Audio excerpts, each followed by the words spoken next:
بسم الله الرحمن الرحيم. اللهم صل وسلم على سيدنا محمد. معاكم المهندس مرسي محمود. النهارده هنتكلم معاكم على مراحل التسمين وازاي تسمن خروف من بدايه ما يخش عندك لحد نهايه الدوره، وايه العلف اللي انت تستخدمه يبقى اقتصادي معاك وفيه برضه معاك في تحويل الخرفان. اول حاجه الخرفان دي كنا مدخلينها وزن 20 كيلو، قاعدة معانا بقالها حوالي شهرين اتنين. متوسط الأوزان بتاعتها يتراوح من 35 إلى 38 كيلو. العلف بتاعها أول ما بدخل الخروف معايا بستقبله على مضاد حيوي. ما مش لازم أكلف أجيب دراكسين أو زبريفو، بجيب حاجات في المتناول. جبت لهم أوكسي 20%. كل خروف بيخش بياخد له 3 سم، وبعد كده ببدأ معاه جدول التحصينات بتاعتي. الكلام اللي انا بقوله للناس ده الكلام اللي احنا شغالين فيه في المزرعه من سنين. اول حاجه الخروف معانا كل 14 يوم ليه تحصين، وبدايه العلف بتاعتنا بنبدا ذره صفراء على قشر صويا. قشر الصويا ده مستمر معانا لحد نهايه الدوره، ما بنقطعهوش خالص. قشر الصويا فيه بروتين عالي. تاني حاجه بيديني نسبه الياف عاليه بتشغل معايا الكرش. ممكن توضحوا كده في الكاميرا للناس. قشر الصويا معايا في العلفة بتاعتي مستمر، وبيساعد على انزيمات الهضم. وفي مادة زيتية بتساعد الخروف على الهضم وبتمنع مشكلة اللكمة معايا برضو في الخرفان. طيب ببدأ أول تحصين معايا أول الخرفانة بتخش اللي هو النيمو باك أو التسمم الدموي. في ناس بتدي ال10 أمراض اللي هو مختلط بين ال8 أمراض والتسمم الدموي. أنا بشتغل كل حاجة لوحدها. بدي تحصين التسمم الدموي، بدي تحصين 8 أمراض وبستخدم فيه البوفي باست. نمرة 3 بستخدم طاعون مقطرات. نمرة 4 الجدري اللي هو مرض يسموه السبيل. الأربع تحصينات دولت اللي بستخدمهم في دورتي، ما بستخدمش حاجة تانية. طبعا بجرب ديدان مرتين اتنين. بشتغل بالدلتا بنتزول. ده تنبيه ديدان. بدي الجرعة الأولانية وأكرر الجرعة الثانية بعديها بحوالي 15 يوم أو 14 يوم. بين التحصين والتحصين الثاني فترة لا تقل عن 10 أيام. أنا بستخدم 14 يوم برضه عشان الناس لو حبت في الوقت وتكسب وقت شوية. ببدأ المرحلة الأولانية من العلف قشر صويا على ذرة صفراء، بس ببدأ مع الخروف الواحد اللي هو وزن 20 كيلو بديله حوالي 200 جرام علف يوميا، وببدأ أزود معاه تدريجيا إلى نص كيلو. أول ما الخرفان وصلت معايا وزن، قرب كده على الخرفان يعني. أول ما الخرفان وصلت معايا وزن 35 كيلو 38 كيلو ببدأ إن أنا أرفع الذرة الصفراء وأدخل مكانه قمح. وطبعا بزود الكمية. الخروف اللي وزنه 35 كيلو أنا بديله كيلو علف يوميا. تمام. كيلو العلف ده عبارة عن نص كيلو قمح مع نص كيلو قشر صويا. والكيلو العلف اللي بياخده الخروف مقسم لمرتين اتنين، يعني بياخد نص كيلو الصبح ونص كيلو اخر النهار. بستمر معاه في النظام ده لحد نهايه الدوره. في المراحل الاولانيه اللي انا كنت باكل فيها برسيم ذره صفراء، كنت باكل فيها برسيم حجازي، بديله نسبه خفيفه عشان ما بيشبعش علف. لكن في المرحله ديت الخروف معايا بيشبع علف، قاطع عنه البرسيم الحجازي خالص. ما بيستخدمش معايا الا كيلو العلف يوميا اللي هو نص كيلو قمح ونص كيلو قشر صويا. عشان الناس ما تفكرش صويا، قشر الصويا بجيب الطن بتاعه ب 10000 جنيه، والقمح بجيب الطن ب 13 جنيه، ب 13000، يعني الكيلو ب 13 جنيه. لما تيجي تحسب التكلفه بتاعتك بتلاقيها عامله مثلا في حدود 11 ونص او 12 جنيه. بالاضافات اللي عليه مثلا تديني 12 جنيه. مصروف الخروف معايا يوميا من بعد الميزان 35 كيلو بيصرف معايا 12 جنيه يوميا. قبل كده بيوصل معايا ل 15 جنيه عشان بحمل التكلفه ديت بتاعته في الايام اللي هو الشهرين الاولانيين.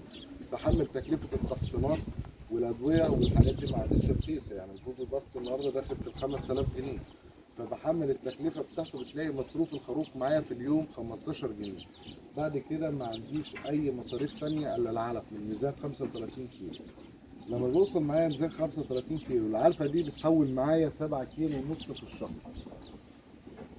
معدل التحويل معايا 7 كيلو ونص في الشهر. طبعا البرقي ده افضل معدل تحويل، 7 كيلو ونص في الشهر ل 8 كيلو. اما اللي يقول لك في برقي بيحول معايا 12 و11 والكلام ده، الكلام ده غير صحيح. فمعدل التحويل معايا بيديني 7 كيلو ونص ل 8 كيلو في الشهر.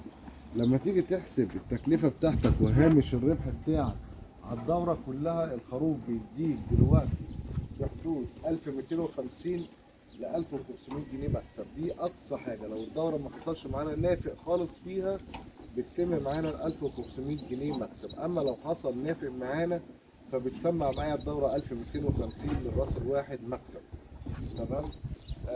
بس اهم ما في الموضوع الاستخدام الصحيح للتحصينات وجدول ترتيب التحصينات. يعني انا لو مدخل في خرفان في الصيف، ما ينفعش ابدا نمره واحد اللي ببدا بيه التسمم الدموي، عشان ده اصعب مرض عندي، اللي هو بيسموه التهاب رئوي او باستريلا. ده اصعب حاجه بتواجهني في العلاج. تمام. نمرة اتنين، لو انا بادئ في الشتاء، في تنظيم تحصينات، يعني ببادل بين التحصينات اللي هم 4 اللي انا بستخدمهم في الدورة. اما لو بادئ في الصيف، ببدل برضو بين التحصينات حسب الفترة اللي انا داخل فيها. طبعا ولو اي حد احتاج اي استفسار او اي معلومة، الرقم بيبقى موجود على الفيديو، كلموني وانا تحت امركم. بالنسبة لاختيار الخروف، برضو عليه عامل اساسي في اختيار الخروف اللي معانا. ممكن تقرب كده الخرفان ورقنا.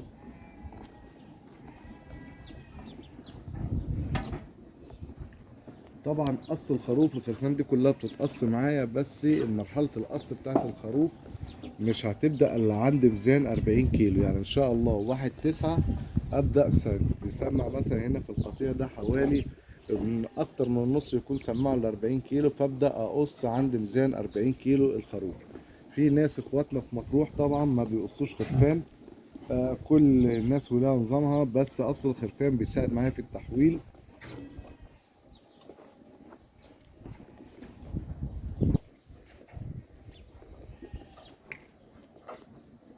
اخواتنا في مطروح ما بيقصوش خرفان، لكن انا هنا ماشي بنظام. حتى لو في الشتاء بقص الخرفان بتاعتي، والدفى بتاع الخروف معايا بستدرجه بين العلفة.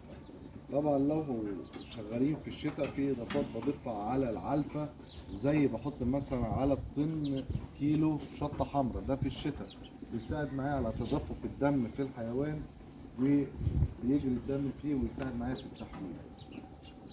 ده بالنسبة للخرفان التسمين.